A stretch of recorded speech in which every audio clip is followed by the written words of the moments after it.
Welcome to the Bite Sized Brilliance podcast. I'm your host, Dr. April Darley, and today I have a question for you. How do you focus on work when things are falling apart in your personal life? Ouch, right? We have all been there because life doesn't stop lifing just because you've got to go to work. And if you're listening to this and you do not have a trust fund or someone who is paying for your life in total, then this is going to apply to you. So we all need to work unless you have that trust fund situation. And psychologically, as a human, we are wired to do work when we want that work to be meaningful because otherwise it disconnects us from purpose and passion. And we would get bored, quite honestly. And when the brain gets bored, it tends to do shenanigans. It acts up, sabotages you, and actually creates drama in your life. Because if you have drama in your life, then you got something going on. And that's better to the brain than being bored. So we don't have to be in that state, but we do need to function when we go to work. And the first time I really was made aware of this concept of how important it is to function at work was when I was in my residency in med school. I had a professor, and she talked about how important it is that we show up 100% for our patients, because if we didn't, we're going to make mistakes, and those mistakes could kill somebody. So you didn't want to be distracted by your breakup, by an argument, by your dog passing away. And these are all big things. But when you have a job that is so important to where other people could be harmed by your scattered attention, you learn to function. And her advice was you need to learn that when you step into that door, when you step into that office, that your personal life no longer exists. It is you, it is the patient. Because as a doctor, you are creating a space for that person. And from that point on, until you leave your office, you're not a person. It's like that was the wrong way to say it, but it's like your personal life doesn't matter. You are there for them. And you are there. You do have a job to do, you have a service to provide. These people need you, and things have to get done. And your personal life is going to keep on being personal after quitting time. And so we had to learn to master that throughout residency, throughout the rest of our course. And we got the chance to practice that because, life doesn't stop lifing. As I said before, breakups happen, you get in arguments, pets pass away, traumatic things happen.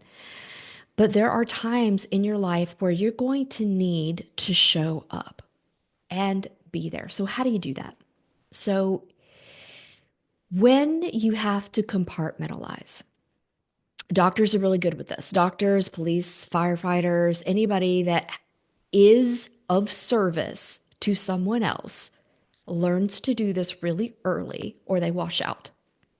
But this is a skill that you also can learn. So if you are in a profession where lives aren't counting on you, that's okay. Compartmentalization is a skill, and that does not mean stuffing it down and never feeling it.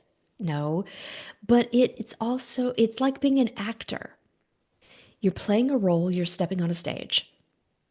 And Beyonce does this, right? She has Sasha Fierce. So when she goes out, puts the microphone in her hand, she's no longer Beyonce. She's Sasha Fierce. She's stepping into who she needs to be to get through that concert, to get the job done. And then when she drops that mic and walks off and the concert's done, she's Beyonce again. And that's the same thing for you. Focus on service. You are there to do something. So do it to the best of your ability. And then when it's quitting time, you get to go back to being you. But channel Sasha Fierce at that moment and then feel all the stuff when that work moment is done. And I know somebody is listening to this and going, that is so heartless. And I can see how some people would perceive that, especially if you weren't in professions where other people were counting on you for their very life. But it is a skill. And like I said, it doesn't mean don't feel this because I do want you to feel it. Stuffing stuff down and never feeling it isn't good. But what you're doing is you're making time to feel it. It's almost like scheduling an appointment in. You're going to feel it. There's no way around that. But at that moment of time, you're just going to leave it at the door, if that makes sense. You're just going to push it in the back of your mind and keep whatever you need to do in the front of your mind. And if you have had grief, like if someone has passed away, you know what I'm talking about here. You feel it, but you do have to put it in the back so that you can take care of your kids, so that you can feed yourself, take a shower. Life doesn't stop lifing because terrible things happen. So if you're listening to this, it may sound heartless, but I guarantee you've probably already done it somewhere. But you might not have been able to do it at work or thought about it in this way. But the advice is the same. It's how you function when you need to do things. But life is throwing some hard stuff at you right now. And it's just looking at it as if it were a level, a front, a back. Back of the house, front of the house, just like a restaurant. Front of the house needs to be a united front. Back of the house can be really chaotic because we don't see what's going on in the kitchen. And you can experience back of the house at closing time. But right now, that united front, that service aspect is required for you to keep on functioning. And look, that's not my favorite piece of advice I've ever had to give, right? Because I want you to take the space you need to heal, to deal with your personal life. And we all need to do that. We have to do that. But we also have to make space to function. So here are some other tips of how you can do that to make the space. And it's focus on service, right? Be the best you can in that moment. You don't have to be 5-star, but you can be 3-star, right? Be the best you can because other people are counting on you. No matter what job you have, people are counting on you for something. And what you do is important. We all need you. The next is when you have that time, do a brain dump. Write down everything that you're thinking, everything you're feeling, because it is important for you to get it out. So, again, I don't want you to hold it in. I do want you to get it out. And you can do whatever you want to with that piece of paper. You can rip it, you can burn it, you can crumple it, you can throw it away, but dump it out. Better out than in. So, you need to let your brain, your emotions have that outlet to where you are expressing all the things, and you can do that in a brain dump. So you can do that before you go to work, feel it a bit before. If you're on your lunch hour and things are a little difficult, do a brain dump then. Do it when you get off work, do another brain dump. All right, get it out because when it's swirling in your head, it's not doing you any good and you're not going to be present like you need to be. Okay. I'm going to peek at my list, right, to see what else I have for you. So, if you can, if your work allows it, try to listen to some uplifting or classical music, or even solfeggio frequencies or meditation music. This helps your brain be in that state of neutrality instead of chaos. Or listening to uplifting music can reconnect your brain to better times. So if you're able to listen to music while you work, I recommend that. And physical exercise to burn out anger and frustration. So when you get off work, before you go to work, vigorous exercise. It doesn't have to be a long time, but hard as you can go, 5 minutes, 10 minutes. You can also do this with cleaning.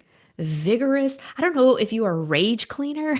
I've had times in my life where I've been a rage cleaner. I've been so upset. So I go and like scrub the bathroom tiles with like this fine brush, right? And if I do that for like 15 minutes, I am over like the majority of my anger. I have burned it out. And anger needs to be let out into something more productive. Otherwise, you can keep it in and it can be destructive. And we don't want that. So delegate tasks where you can. If you know you are not at your optimum because you had some heavy things in life, ask for help and let the people in your job support you where they can. This is not weakness, this is a strength. All right. This situation won't last forever, it's just temporary. All right. So let people help you. Also, you want to remind yourself about what is going right in your world because it's so easy to focus on the traumatic thing, the bad thing. And our brain loves to focus on negative things. So we need to consciously redirect it to something. Tell yourself, I'm okay. Things are going to work out. I'm safe, right? Even though I'm going through this challenge, I'm going to be okay. Even though I wish this had never happened, I'm going to be okay. Right now, in this moment, I am okay. So, focusing on that, focusing on taking deep breaths, right? It helps activate your parasympathetic nervous system. That's your rest. Your survival brain needs to know that you're not going to die, that you're going to be okay, even if something very terrible and traumatic has happened. You're going to be okay and you're going to get through this because I promise you, listening to this right now means that you have a 100% success rate of getting through hard things right now. You've done it. And you need to remind yourself that you're not a rookie at hard things. All right. Whatever age you are right now, you've had hard things more than once, guaranteed, and you made it. This will be the same. You're going to make it. But if you need some support, reach out for some support. This is where you want to get counseling, coaching, therapy, talk to your friends. And if you want to dive deep into that, if you want to let some of that stuff out, this is what I'm here for. I have some clients that book me for an hour just to blah. I don't even hardly talk. They just brain dump for like 55 minutes. And that's okay. You know, some people ask me, April, how can you do that? How can you listen to people's problems all day? And you know what? It's because I can help them. It's because I have the strategies when they are done dumping. I circle in with, okay, this is how we strategize. This is how we reframe. This is what this means. And this is what we're going to do next. And when you are in a really chaotic state, you want somebody to come in and say, this is the plan. Just do this right now. Because when life throws you a loop, you feel unanchored. And reaching out for support, your coach, your therapist, your religious leader, right? Even somebody like me can help re anchor you in the middle of this chaos. The chaos won't last, but you do want to have a plan or a strategy to get you through that. And that was the point of this podcast today, is to give you some tips, to give you some strategy, not to tell you how not to feel, but to tell you how to manage all the feelings that you do have when you have to keep doing work or taking care of someone and your personal life is challenging. All right. So if you need my help and support, jump in on my world, get in on my email list, read the blogs, book a free complimentary, all the things consultation with me to find out some strategies that I can help you with immediately. And more that we can explore in a 1 hour private coaching session. Thank you, my friends. Stay brilliant. You're going to make it. You're okay. I believe in you, and I'm sending you so much love and support. Let me know if this resonated with you or if you need more information that I can give you. I am here for you. And until next week, my friends, goodbye.